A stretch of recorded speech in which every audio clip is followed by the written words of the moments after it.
Good evening. For the last 2 days, I think like the whole country, even I have been feeling quite a few things which are beyond the definition or a simple definition of the word outrage. After what happened in Hyderabad and the news came about the incident of rape and gruesome murder of a 26-year-old promising doctor, what I feel now is more than just a simple outrage. Because what happened to her is not just rape and murder, but a devilish devouring of her soul, which is beyond the capability of being punished by our system and society. We have seen a trend. It's not that something new has happened. Unfortunately, in this country, in spite of all the developments, rape in certain ways have become a norm than an exception. Some come in the news, most don't even come. And there is a trend. What is this trend? That in spite of the stringent laws that have been passed by the parliament, we don't see any change in terms of brutality being done on women in this country. What exactly is the reason for that? I think one of the reasons is that in the last 10 years, have we set an example for the society by hanging a rapist and a murderer? I don't remember in the last 10 years if this country had the conviction to hang a single rapist. And therefore, unfortunately, the rapist in this country, those who do all those things, those who think of doing, are literally not scared. Today we see a lot of candlelight marches going on. Today we see a lot of people are venting out their frustration. It's only a matter of time. People will move on with their lives. People will get busy with every other activity. There will be a Christmas, there will be New Year, there will be festivals coming, there will be a cricket tournament, and people will forget. The only people who would remember what happened with that 26-year-old young Indian is her family. And the torment of her family has just started. For the next 10 years, perhaps, these four devils who did this thing, it might sound politically incorrect, but for the next 10 years, perhaps, they would be given fooding and lodging with your taxpayers' money. So the torment of the family would start with the trial court. The case would go on, even if a fast track court is created for this purpose. Even if the trial gets finished by 1 year, it will then go to the High Court. There will be temporary news in the newspapers and media that they might get death penalty, and it will be shown that justice has been done. But no, the justice would not be complete, because soon there would be this realization in her family especially that the verdict of the trial court will go to the High Court. Then to get a date in the High Court is another issue. In between, sometimes it happens, judges change, new lawyers get appointed, prosecutors. A lot of things happen because of which there are delays. And once, even if the High Court upholds the death penalty, it will go to the Supreme Court, where it is another tremendous challenge to get a date. We have seen, and we all know, that at times the Supreme Court judges actually, with due respect, open the court at the middle of the night for instances of hanging of a terrorist and reviewing it by being done by certain lawyers who urged another review hearing. We have seen court cases getting a lot of urgency when it comes to formation of government. But unfortunately, when it comes to a common man, the ordeal doesn't end there. Even if the Supreme Court upholds the death penalty, the verdict of the trial court, there will be review petitions, followed by curative petitions. And the most unfortunate thing of all of this is that, as we have seen in case of the Nirbhaya thing, maybe one lawyer from the defendants defending the criminals, will come and make some cheap comments about the victim for getting some instant limelight, and he would get it at the cost of more harassment and hurt to be sent out to that grieving soul who had departed and the family. And then it would, even after curative petition and review petitions, if everything is rejected and the death penalty is upheld, it will go to the President's Rashtrapati Bhavan through what is called a mercy petition, and then we don't know, because there is no time-bound manner in which the President will reject that mercy petition. It can take years, and by that time, the family of the victim would be half dead through this slow torment that they would have to go. That every perhaps victim in this country, the victim's family goes through. And then the country will again forget all these things. Perhaps we waken again one fine morning with another unfortunate Nirbhaya-like thing happening. The question I have today is this: we have so many fundamental rights enshrined in our constitution, but is the right to security your fundamental right? I think the answer is no. And I, as a citizen, ask this today: why is my right to security not my fundamental right?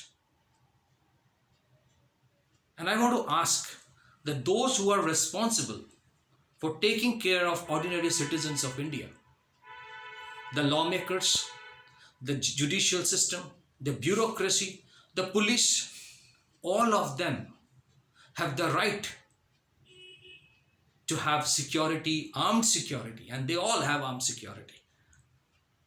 But the common man doesn't have.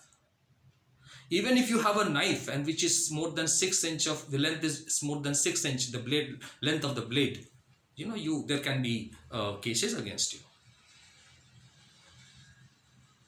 The question is, forget about an incident of rape. How much are we secure in our own home? It is a great thing to be secure from terror attacks, but that's not the only thing through which you get security. In this country, as per Stockholm's International Peace Research Institute, there are 40 million illegal weapons. But if a law-abiding citizen of this country wants to buy a weapon, I think it is not that easy. It is extremely difficult for that person to get a license. And that's where the problem starts. So I don't know, I don't have any solution. But the fact of the matter is, unless we have time-defined rules of a completion of trials and its upheld by the courts, higher courts, unless we do away with the whole concept of mercy petition, unfortunately, I don't think these things are going to stop.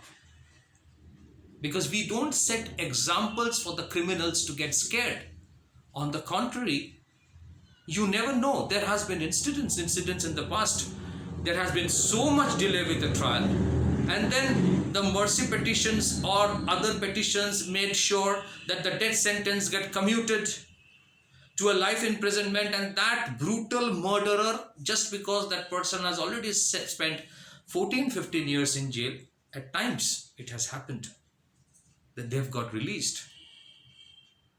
Is this what we deserve as an aspiring superpower? This is my question to everyone. This is also my question to those who ruled this country for 70 years. This is my question to every state government which keeps on fighting by saying that law and order is a state subject and that the center should not interfere. If law and order is a state subject, how many states of this country actually invest in improving police infrastructure?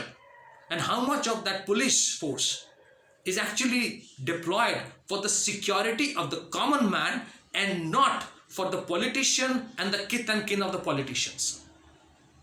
That's my question. In countries like United States, even if you dial 911 by mistake, within a few minutes, police arrives. In this country, unfortunately, even if you go to the police station in the middle of the night saying that somebody is missing, the first reaction of the police is perhaps that person has gone to a friend's house. Just wait, that person will come back. If he doesn't or she doesn't come back, then come in the morning. And then there is this jurisdictional nonsense that goes on, that this police station says that police station's jurisdiction, that area falls in, not in my jurisdiction. So we are getting killed, destroyed by bureaucratic and legal nonsense. And I don't know when this country would see a change in terms of security for the common man. I am not advocating that every man and every person in this country should go around with a gun in hand. But if our legal system, our lawmakers, our police, our bureaucracy fail to create a suitable, secure environment for us, then perhaps the only thing left for the common man is to buy a gun and secure himself and his family. But here too, there is a challenge. Every illegal person in this country can have access to illegal weapons of the highest quality, but a law-abiding citizen, if he goes to buy even a simple gun, at times a third-grade gun made by some of the state-run organizations like the Ordnance Factory Board, even if you want to buy that, you have to wait for years. You have to justify why you require it, in spite of the fact that we are so insecure in this country. I wish that there is a need for a movement which is beyond just erupting like the fizz of a cold drinks bottle, lasting for a few days and then we all forget everything. Unfortunately, barely a day or two after the brutal incident that happened in Hyderabad, one bishop who is alleged and accused of raping a nun, he got bail in Kerala, in a court in Kerala. A few days back, an incident had happened where a woman was raped in 2017 and the rapist was then jailed, and then the rapist got bail. The first thing that guy did after coming out of bail is to attack the victim, and that victim and her husband are now fighting for their lives in hospital. So I am a dreamer. I aspire to see a country which is a successful and a flourishing country. I want my country to be among the top in the world. But it's all too good to have a good economy, to have a strong military. At times, perhaps, I think, unless we feel secure as individuals, everything else, whether it is development, whether it's social development, economic development, I think sometimes all these things are meaningless. If it so happens that your sister or mother or your friend or your daughter feels insecure when she goes out, that's where I think we are failing as a society. Let's not compare with countries like America or UK or Australia. There are rapes happening there also, true, and perhaps more than what it happens in India in terms of per every 1 lakh. But the fact is that things are happening here, and that has to stop somewhere. I don't know why we can't have a public-private partnership between the state police forces and the private sector to make sure that every nook and corner can have at least a man standing there with a walkie-talkie and at least a simple stick. At least this much can be done. The law-abiding, tax-paying citizens of this country, who are patriotic to the core, who have huge respect for the armed forces, for the men in uniform, who believe in nationalism, I think all those people also have the right to feel secure from all these brutalities going on within this country, especially the brutalities like rape. And let's not get into politics of it. But all the political parties need to come out together and make sure that we have a clause for time-bound conclusion of these cases and time-bound validation and upholdment of these cases even by the Supreme Court. And either we do away with the whole concept of mercy petitions or make it a point that there is a time-bound process. There are too many people in this country who again unfortunately will start the huge debate. Oh, come on, let's give them another opportunity of refinement. Let's not have capital punishment. We are sick and tired of those debates. If the need be, kill those brutal scoundrels and let us feel secure. If we can't do that, then perhaps as a nation, as a society, we are insulting the heritage that we have in this country, including for the fact that for the sake of respect and dignity of one Draupadi, the Pandavas went for a war, for Kurukshetra. If we cannot do that, then we have no right to take pride in our culture and heritage. Thank you.